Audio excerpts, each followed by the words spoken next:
मित्रांनो, कधीकधी आपल्याला आयुष्यात अशी माणसं भेटतात जिथे आपण कितीही खरं बोलत असलो, कितीही प्रामाणिक असलो, तरीही समोरची व्यक्ती काहीतरी ड्रामा करून, खोटं बोलून, खरेपणाचा व नम्रपणाचा मुखवटा घेऊन स्वतःला बरोबर आणि आपल्यालाच चुकीचं ठरवते.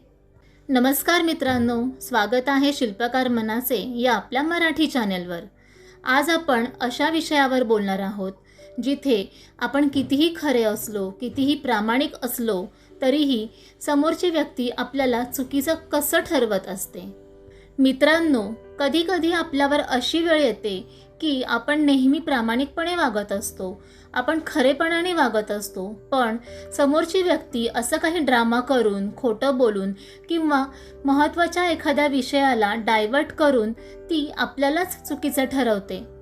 पण एक गोष्ट लक्षात ठेवा, जिथे सतत स्वतःला एक्सप्लेन करावं लागतं, जिथे आपल्या चांगुलपणाची किंमत नसते, तिथे राहून आपलं मन आतून तुटत जातं.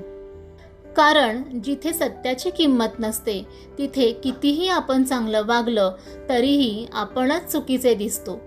काही लोकांना सत्य नको असतं, त्यांना फक्त त्यांच्या इगोला सपोर्ट करणारी माणसं हवी असतात. अशा लोकांमध्ये राहून आपण हळूहळू स्वतःलाच हरवू लागतो आणि आपला आत्मविश्वास कमी होतो आणि आपलं मन आतून तुटायला लागतं. म्हणून अशा लोकांपासून दूर जाणं हे चुकीचं नसतं, ते स्वतःला वाचवणं असतं.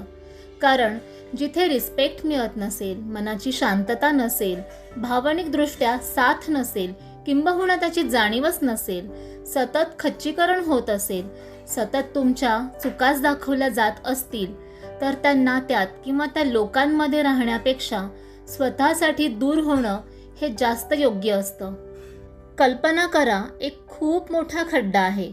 तो खड्डा भरपूर काटेरी झुडपांनी भरलेला आहे आणि आपण त्याच खड्ड्यात चुकून पडलो तर काय होईल? तुमच्या संपूर्ण शरीरात ते काटे शिरतील, टोचतील, तुमचं पूर्ण शरीर त्या काट्यांमुळे रक्तबंबाळ होईल.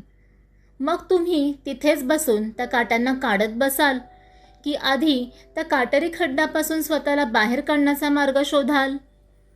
विचार करा. मित्रांनो, शेवटी एक गोष्ट कायम लक्षात ठेवा की कुणीही कधीही आपल्याला दोष देत असेल, जिथे आपल्या चुकाच दाखवल्या जात असतील, तर तिथे स्वतःला प्रूफ करण्यात, ते लोकांना स्पष्टीकरण देण्यात स्वतःची एनर्जी वाया घालवू नका. कारण खरेपणाला, प्रामाणिकपणाला प्रूफ करण्याची गरज नसते. वेळ आली की सत्य स्वतःच दिसून येतं. मित्रांनो, आजचा विषय तुम्हाला आवडला असेल, पटत असेल तर व्हिडिओला लाईक करा, शेअर करा आणि सबस्क्राईब करायला विसरू नका. भेटूया पुढील व्हिडिओमध्ये. तोपर्यंत ऑल इज वेल.